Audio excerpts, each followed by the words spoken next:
Hi friends, welcome back to my channel. I am Nana and I am a CA Foundation aspirant of June 2024.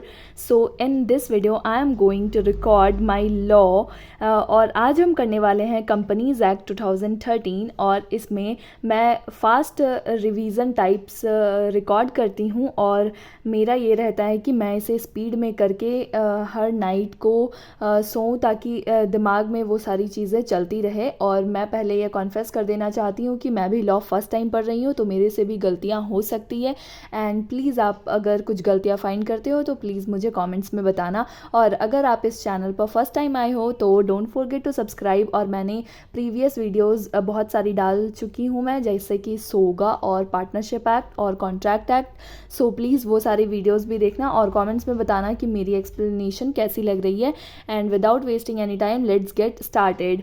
तो सबसे पहले बात करेंगे companies act 2013 की, जिसमें 470 सेक्शंस हैं और 29 चैप्टर्स हैं, 7 स्केड्यूल्स हैं। एम क्या है कंपनीज एक्ट का? To improve corporate governance, simplify regulations, strength को बढ़ाना और strengthen the interest of minority investors, यानी कि माइनॉरिटी इन्वेस्टर्स जो है उनको स्ट्रेंथन करना। उसके बाद एप्लीकेबिलिटी कौन कौन सी जगह पर लगती है। सो कंपनीज जो भी इस एक्ट के तहत इनकॉर्पोरेट हुई है। दूसरा बैंकिंग, इंश्योरेंस, जनरेशन और सप्लाई ऑफ इलेक्ट्रिसिटी, ये और भी जितनी स्पेशल एक्ट के द्वारा कंपनी बनी है वो सारी कंपनीज एक्ट के द्वारा ही गवर्न होती है। But in case of any conflict तो उस जगह पर वहाँ पर उनके पर्टिकुलर एक्ट लागू होते हैं। Body corporate in which central government levy companies act. उसके बाद बात करेंगे कंपनी मीनिंग का। तो company means a company incorporated under this act और under any previous companies law, और ये लिखा गया है सेक्शन 220 में। सो आगे चलेंगे और फीचर्स सेक्शन 2 सब सेक्शन 20 में लिखा गया है। उसके बाद फीचर्स की बात करेंगे। सेपरेट लीगल एंटिटी है, और यानी कि जो लॉ से डिस्टिंक्ट होती है और को डिस्टिंक्ट फ्रॉम इट्स मेंबर्स, और कंपनी के ओन राइट्स एंड रेगुलेशंस होते हैं, वो अपने आप से एंटर कर सकती है कोई भी कॉन्ट्रैक्ट में। दूसरा है परपेचुअल सक्सेशन, और इसका मतलब होता है कि अगर इसको बनाने वाला ना भी रहे तो भी ये कंपनी चलती रहती है। It is a continuous thing. तीसरा है लिमिटेड लाइबिलिटी होता है किसी भी मेंबर का, यानी कि एनी लिमिटेड लाइबिलिटी कंपनी को तीन तरीके से कैटेगराइज किया गया है। पहला, वो जो लिमिटेड लाइबिलिटी कंपनी होती है उसमें शेयर होल्डर्स के जो लाइबिलिटी होते हैं वो सिर्फ उनके शेयर तक ही एक्सटेंड करते हैं। उसके बाद दूसरा इसमें आता है कि limited in case of company limited by guarantee, यानी कि only demand money when the company is gone on liquidation, यानी कि लिक्विडेशन जब लास्ट टाइम होता है और कंपनी की लाइबिलिटी ज़्यादा होती है एसेट से प्लस अनेबल टू पे डेट्स होता है, उस समय पर कंपनी गारंटी वालों से पैसा मंगवा सकती है। तीसरा केस आता है इन केस ऑफ अनलिमिटेड कंपनी, यहाँ पर मेंबर्स की लाइबिलिटी अनलिमिटेड होती है। आगे चलेंगे चौथा पॉइंट पर। आर्टिफिशियल लीगल पर्सन होता है, क्रिएटेड बाय लॉ होता है, extended by separate legal entity, extended of separate legal entity. Directors are agent on company not members, directors जो होते हैं वो एजेंट होते हैं कंपनीज के, मेंबर्स के नहीं। कॉमन सील होता है, it is a official signature of company, और कंपनी आर्टिफिशियल पर्सन है और नेचुरल बीइंग नहीं है। Works through the agency of human being. 2015 में सील को ऑप्शनल कर दिया गया है। हैव तो अच्छी बात है, नहीं है तो 2 डायरेक्टर्स प्लस 1 डायरेक्टर, या 2 डायरेक्टर्स चाहिए या तो फिर 1 डायरेक्टर प्लस 1 कंपनी सेक्रेटरी का सिग्नेचर चाहिए। दूसरा टॉपिक पर आएंगे कॉर्पोरेट वेल थ्योरी, और इसमें कॉर्पोरेट का मतलब होता है लीगल और वेल का मतलब होता है कर्टेन, और यहाँ पर केस लॉ फॉलो होता है सैलमन वर्सेस सैलमन, और यहाँ पर ये कॉन्सेप्ट बेस है सेपरेट लीगल एंटिटी के ऊपर, ये वाला जो केस है। उसके बाद lifting of corporate veil, law कब कब लिफ्ट कर सकती है कॉर्पोरेट वेल को। तो सबसे पहला है कि to determine the character of the company, check that company is friend और फो, जैसे कि Daimler company limited versus continental tyre and rubber company में हुआ था। दूसरा पॉइंट है टू प्रोटेक्ट रेवेन्यू या टैक्स, जैसा कि केस लॉ डिनशॉ मैनेजी पेडिट में हुआ था। When a company tries to evade tax and create some unlawful situation then lift corporate veil. जब यहाँ पर कंपनी रेवेन्यूज़ या टैक्स को बचाने के लिए दूसरी कंपनीज खोल देती है या इस टाइप का काम करती है तो उस टाइम पर हम उठा सकते हैं कॉरपोरेट वेल को। तीसरा पॉइंट है to avoid a legal obligation, legal duty को नहीं निभाने के चक्कर में, जैसे कि केस लॉ था जिसमें वर्कमैन एम्प्लॉयड इस तरह की चीज़ें थी। और if a company tries to avoid some, अगर कोई लीगल ड्यूटी है और उसे जैसे कि इस केस में था कि उस कंपनी को वर्कमैन कंपनसेशन पे नहीं करना पड़ेगा और वो अपना टैक्स को कम दिखा रही थी, इस तरह का सीन था। तो जहाँ पर लीगल ऑब्लिगेशन को फॉलो नहीं करना चाह रही हो कंपनी, तो वैसे सिचुएशन में भी हम कॉर्पोरेट वेल को उठा सकते हैं। चौथा पॉइंट है formation of subsidiaries to act as agent, को बहुत सारी कंपनी सब्सिडरीज बना देती है। पांचवा पॉइंट है कंपनी फॉर्म्ड फॉर फ्रॉड या ऐसा जो कि प्रोहिबिटेड बाय लॉ है, इस तरह का काम करने के लिए अगर कोई कंपनी बनाई जाती है तो उस समय भी हम लोग कॉर्पोरेट वेल को लिफ्ट कर सकते हैं। तीसरा टॉपिक है क्लासेस ऑफ कंपनीज, यानी कि टाइप्स ऑफ कंपनीज बताया गया है। सबसे पहला on the basis of liability, सबसे पहला टाइप है a company limited by shares, और इस टाइप में can demand only the amount unpaid on the shares by the share holders.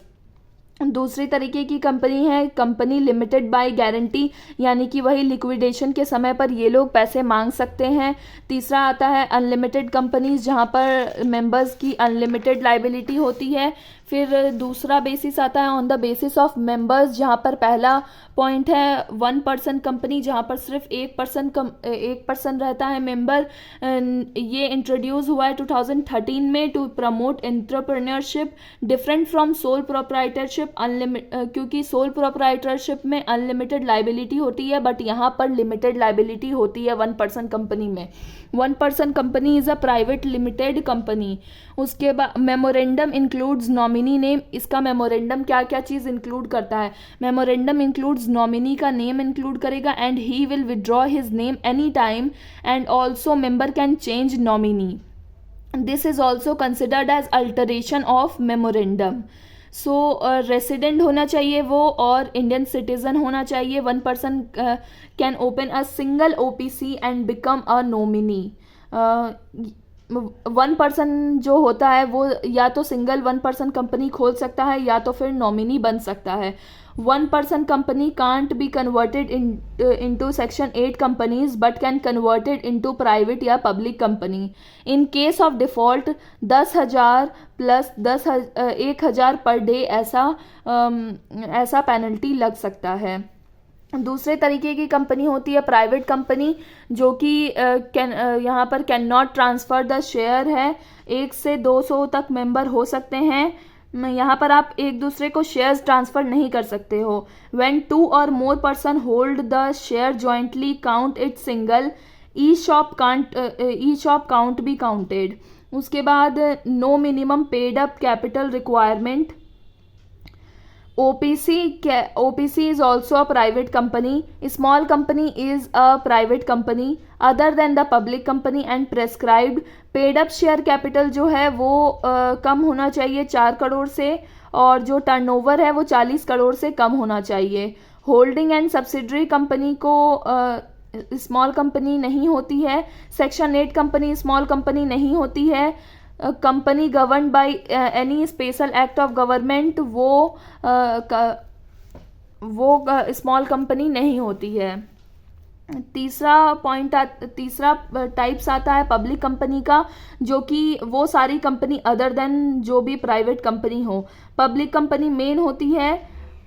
ऐसे एक केस लिया गया है जहाँ पर अगर पब्लिक कंपनी मेन है और उसकी एक प्राइवेट सब्सिडरी है तो उसे हम डीम्ड पब्लिक कंपनी कहेंगे।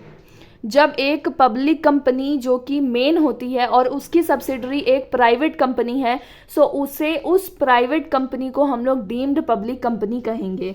थर्ड बेसिस आता है on the basis of control. सबसे पहला है होल्डिंग एंड सब्सिडरी कंपनी, यानी कि एक बड़ी कंपनी जिसके पास दूसरी कंपनी का 50% से ज़्यादा शेयर है तो वो उस कंपनी की होल्डिंग कंपनी हो जाती है, और जो छोटी वाली कंपनी होती है वो सब्सिडरी कंपनी हो जाती है। एसोसिएट कंपनी मतलब होता है कि जब एक बड़ी कंपनी का शेयर दूसरी कंपनी में 20 से लेकर के 50% के बीच में हो, उस सिचुएशन को हम एसोसिएट कंपनी बोलते हैं। और यहाँ पर जो होल्डिंग कंपनी है उसका इन्फ्लुएंस रहता है, इसीलिए उस कंपनी को हम होल्डिंग कंपनी कहते हैं, और जिस कंपनी पर उसका कब्जा होता है उसे हम एसोसिएट कंपनी कहते हैं।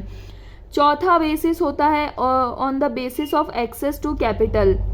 पहला पॉइंट है लिस्टेड कैपिटल, यानी कि जो भी स्टॉक एक्सचेंज में लिस्टेड है। दूसरा है unlisted company, other than listed company सारी अनलिस्टेड कहलाएगी।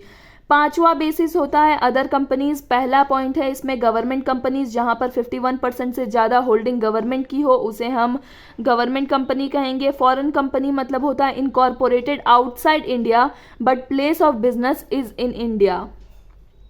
थर्ड आता है सेक्शन 8 कंपनीज, जो कि प्रमोट करता है charitable objects, do not distribute dividend, central government issue licence, privilege and obligation as limited liability. Revoke licence वो कब कर सकता है? Opportunity of heard.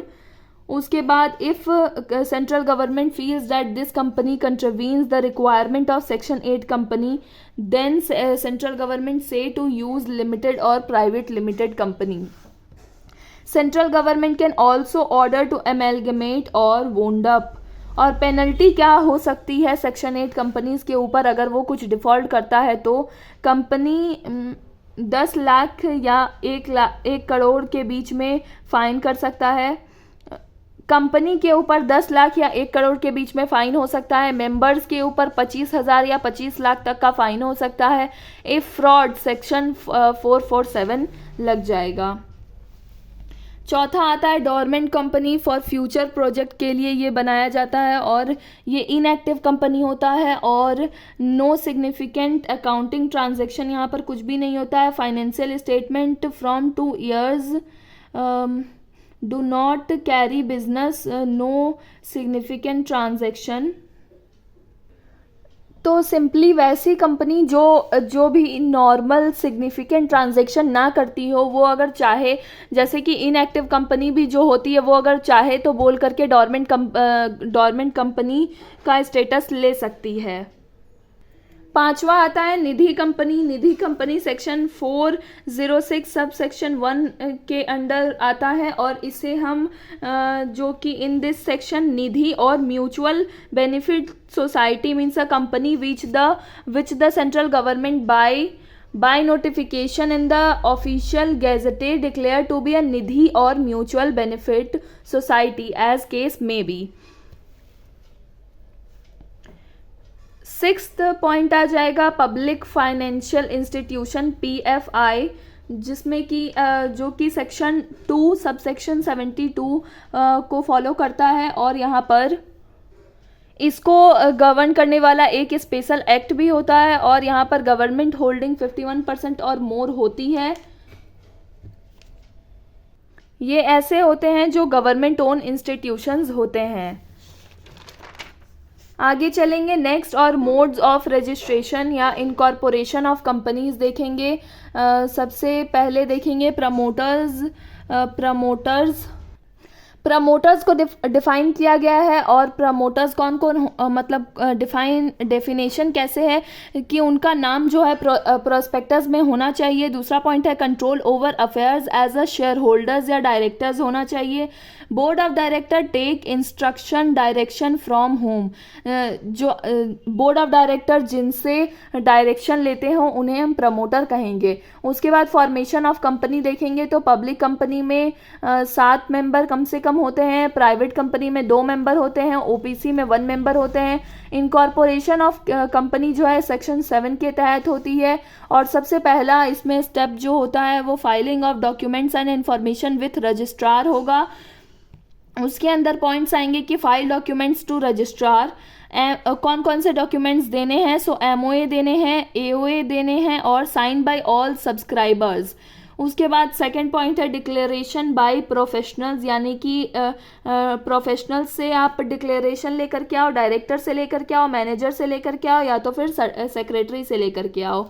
Declaration by subscribers to MOA, MOA को जिन्होंने सब्सक्राइब किया है उनसे लेकर के आओ कि ये जो है नॉट कन्विक्टेड है और ये गिल्टी नहीं है, connected with the promotion formation.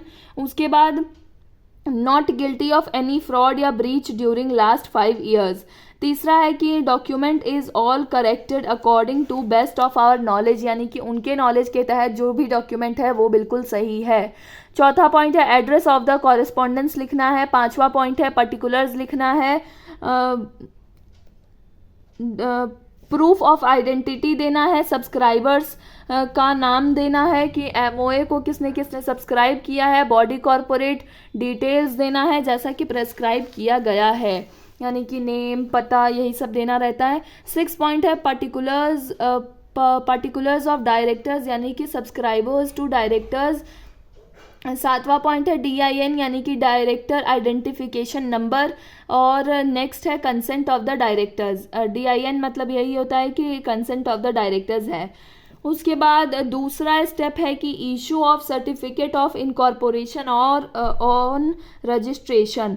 ROC जो है वो कंपनी के लिए सर्टिफिकेट दे देगा और सर्टिफिकेट ऑफ इनकॉर्पोरेशन भी दे देगा कंपनी, और वो सर्टिफिकेट देते ही कंपनी इनकॉर्पोरेट हो जाएगी। और तीसरा स्टेप है कि एक CIN नंबर इशू होगा जो कि कॉर्पोरेट आइडेंटिटी नंबर होता है, और वो प्रिजर्वेशन ऑफ डॉक्यूमेंट, और इस डॉक्यूमेंट को प्रिजर्व करना होगा आपको टिल डिसोल्यूशन तक।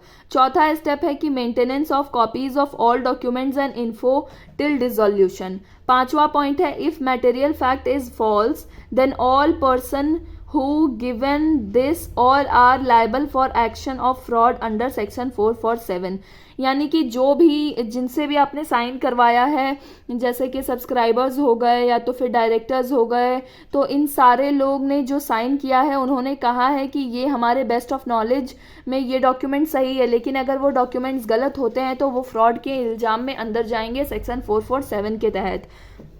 नेक्स्ट स्टेप है कि after incorporation if company fraud या फॉल्स फाउंड होती है then promoter, first director, professionals are liable under 447। Same ही पॉइंट है। उसके बाद नेक्स्ट है कि ऑर्डर ऑफ ट्रिब्यूनल क्या होता है। तो फॉल्स या इनकरेक्ट इन्फो देने पर अगर शुरू में ही अगर आपको पकड़ लिया गया है at the time of incorporation, तो आपको जो पर्सन जानता था उस पर सेक्शन 447 लगेगा और पनिशमेंट मिलेगा, लेकिन अगर जो पर्सन नहीं जानता था ये सब गलत के बारे में तो उसको कुछ भी नहीं होगा। लेकिन अगर आफ्टर इनकॉर्पोरेशन पता चलता है तो प्रमोटर को, डायरेक्टर को, पर्सन जो जो डिक्लेरेशन दिया है उन सबको सेक्शन 447 के तहत घसीटा जाएगा। आगे बढ़ेंगे और देखेंगे कि ट्रिब्यूनल का ऑर्डर कैसे होता है। तो सबसे पहला चेंज रेगुलेशन ऑफ मैनेजमेंट, दूसरा है मेंबर्स लायबिलिटी अनलिमिटेड, तीसरा है name registrar, register of members remove हो सकता है, वाइंड अप हो सकता है। यानी कि अगर ट्रिब्यूनल चाहे तो वो क्या क्या करवा सकता है। सो वो मैनेजमेंट जो है कंपनी का उसको वो बदल सकता है, फिर मेंबर्स की लायबिलिटी को अनलिमिटेड कर सकता है। तीसरा पॉइंट है कि वो रजिस्टर मेंबर्स का नाम रिमूव कर सकता है या तो फिर वो कंपनी को वाइंड अप करवा सकता है। उसके बाद बिफोर ऑर्डरिंग, बिफोर ऑर्डरिंग यानी कि ट्रिब्यूनल ऐसा ऑर्डर दे उसके पहले आपको क्या अपॉर्चुनिटी रहता है।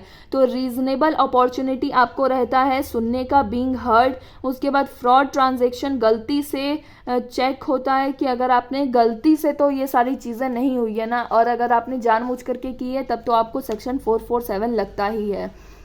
फिर बात करेंगे इफेक्ट ऑफ रजिस्ट्रेशन का, क्या क्या इफेक्ट होता है after registration. From the date of incorporation separate legal identity बन जाता है कंपनी जो है। उसके बाद इफेक्ट ऑफ मेमोरेंडम और article, both director member have to follow MOA और एओए। रजिस्ट्रेशन के बाद सारे डायरेक्टर्स को एमओए और एओए फॉलो करना पड़ता है। नेक्स्ट टॉपिक आएंगे शेयर्स के ऊपर, जिसमें इक्विटी और प्रेफरेंस दो तरह के शेयर्स होते हैं। बेसिक डिफरेंस है कि इक्विटी शेयर्स के डिस्टिंक्टिव नंबर्स होते हैं, वो मूवेबल होता है। प्रेफरेंस शेयर में इन्वॉल्व करता है प्रेफरेंशियल राइट्स को, पेमेंट ऑफ डिविडेंड्स होता है, इसमें रीपेमेंट फर्स्ट होता है, ऐसी चीज़ें तो हम जानते हैं। फिर आ जाते हैं एमओए के ऊपर। तो चार्टर यानी कि इम्पॉर्टेंट डॉक्यूमेंट है ये कंपनी का, और जो कि बताता है scope and power of the company. उसके बाद ऑब्जेक्ट, क्या क्या object of registering a MOA क्या क्या हो सकता, क्या क्या है। सो सबसे पहला है कि object for which the company is informed, company is formed यानी कि ऑब्जेक्ट बताता है ये कि कंपनी क्यों फॉर्म हुई है। दूसरा tells about power and in which activity it can engage in, कौन सा एक्टिविटी में काम करता है। तीसरा share holders can know where this money used, यानी कि उनका मनी कहाँ यूज हो रहा है। Tables A B C D E, table A define करता है कंपनी लिमिटेड बाय शेयर को, टेबल बी डिफाइन करता है guarantee and not having share company को, टेबल सी डिफाइन करता है guarantee and having share capital को, टेबल डी डिफाइन करता है अनलिमिटेड कंपनी को, टेबल ई डिफाइन करता है unlimited company and having share capital को। कंटेंट्स क्या क्या है, तो सबसे पहला एमओए में आता है नेम क्लॉज, जिसमें कि प्राइवेट लिमिटेड को पीवीटी एलटीडी लिखना पड़ता है अपने नाम के सफिक्स में, प्राइवेट लिमिटेड को सिर्फ लिमिटेड लिखना पड़ता है, ओपीसी को सफिक्स लगाना पड़ता है, सफिक्स। उसके बाद आगे चलेंगे रजिस्टर्ड ऑफिस क्लॉज, यानी कि स्टेट कौन से स्टेट में आपकी कंपनी इनकॉर्पोरेटेड है वो बताना होता है। तीसरा पॉइंट है ऑब्जेक्ट क्लॉज, यानी कि पर्पस बताओ। चौथा है liability clause, liability by share है, लाइबिलिटी बाय गारंटी है या अनलिमिटेड लाइबिलिटी है, ये सारी चीज़ें बताओ। नेक्स्ट पॉइंट है ऑथराइज्ड कैपिटल क्लॉज का, यानी कि मैक्सिमम अमाउंट आप कितना शेयर इशू कर सकते हो वो वाला बताओ लाइफ टाइम में। नेक्स्ट पॉइंट है कि एसोसिएशन क्लॉज, यानी कि tells about the person name who is interested to take shares. MOA बताता है 7 मेंबर्स होना चाहिए, 7 मेंबर। एमओए को कौन कौन लोग साइन कर सकते हैं, मतलब एमओए में किसके किसके साइन की ज़रूरत पड़ती है। 7 मेंबर होने चाहिए पब्लिक कंपनी में, 2 मेंबर होने चाहिए प्राइवेट लिमिटेड में, और 1 मेंबर होना चाहिए ओपीसी में, और इन सब में इन प्रेजेंस ऑफ 1 विटनेस होना चाहिए। सॉरी ये सिर्फ और सिर्फ जो 1 विटनेस वाली बात है ये सिर्फ 1 पर्सन कंपनी में होगा, यानी कि 1 मेंबर होना चाहिए और 1 विटनेस भी होना चाहिए। उसके बाद आगे चलेंगे डॉक्ट्रिन ऑफ अल्ट्रा वायर्स के ऊपर। अल्ट्रा वायर्स का मतलब होता है कि beyond power, act done in excess of the legal power, यानी कि अपने लीगल पावर से ज़्यादा काम करना। कंपनी कैन नॉट सू और sued for these transaction, wholly void these transactions.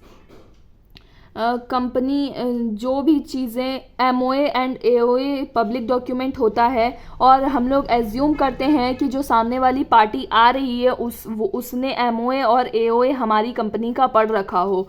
These transactions are not ratified which are ultra wires for companies, but those are ratified which are ultra wires for directors but not for the company.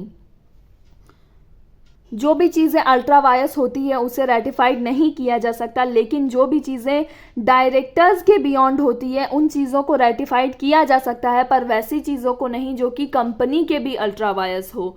Case law यहाँ पर है कि Ashbury railway carriage and iron company limited versus Riche 1875 का case है। उसके बाद बात करेंगे एओए की, जो कि talks about internal affairs of the company, what company can do and what not.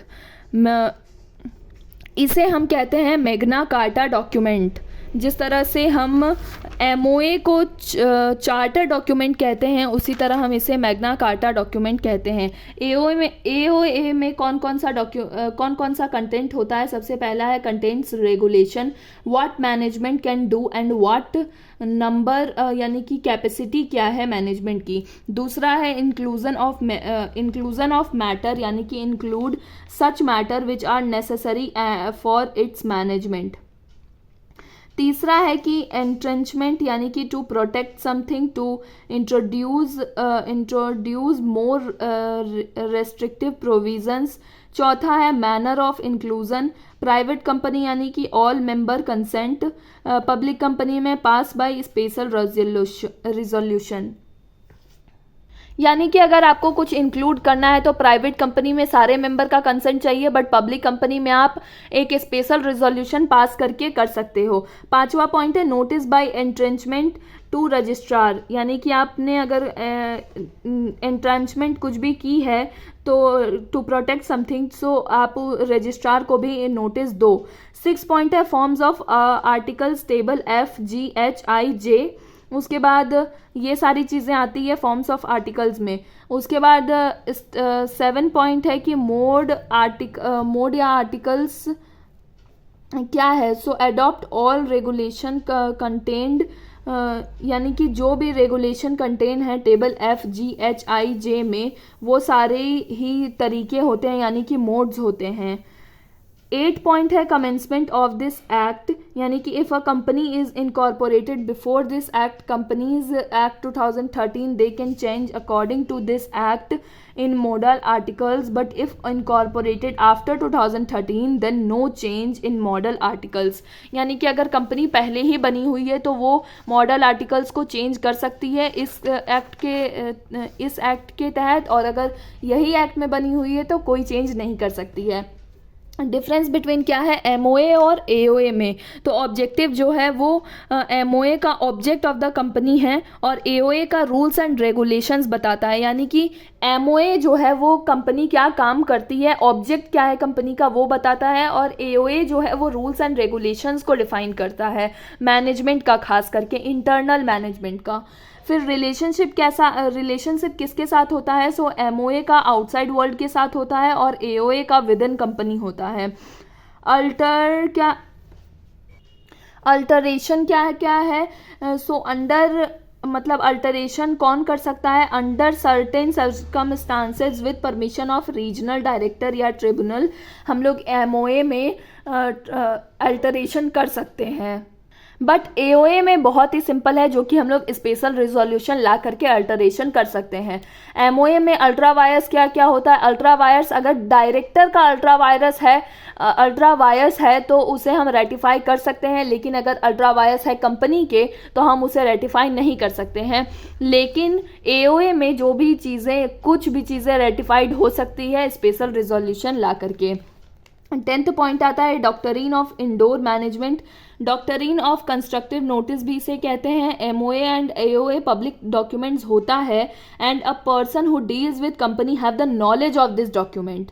Doctrine of indoor management, we don't assume that the outsiders have the knowledge of internal affairs of our company. So ये वाले जो doctrine of indoor management है ये basically बनाया गया है protect करने के लिए आउटसाइडर्स को। नेक्स्ट देखेंगे एक्सेप्शंस क्या है डॉक्ट्रिन ऑफ इंडोर मैनेजमेंट का। पहला है एक्चुअल या constructive notice, if a person know and have the notice about internal matter, यानी कि अगर किसी बाहर वाले को हमारे इंटरनल मैटर के बारे में पता था तो फिर वो लायबल होता है, और ये इसमें केस लॉ फॉलो करता है Howard versus patent ivory manufacturing company.